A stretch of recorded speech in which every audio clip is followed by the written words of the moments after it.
RBN News and Current Affairs. Panig sa katotohanan, panig sa pagbangon ng bayan.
Magandang hapon Pilipinas.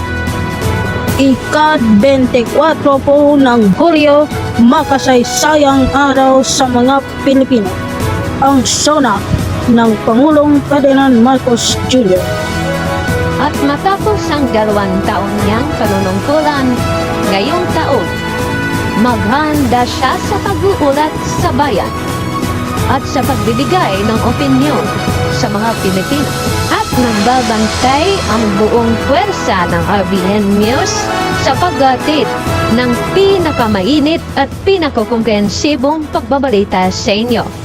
Ako po, si Marcia Licauco. At ako naman si Arturo Tolentino. At ito ang State of the Nation Address 2023, the RBN News Special Coverage.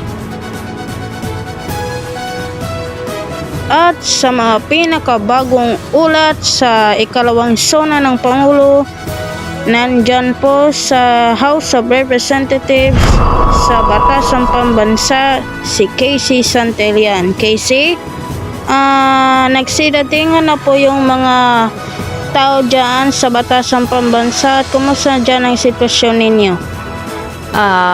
Arturo, nana sa loob ng Batasang Pambansa ang karamihan sa mga tao na bumibisita po dito sa SONA ni Pangulong Ferdinand Marcos Jr. Pero ang nakikita ko,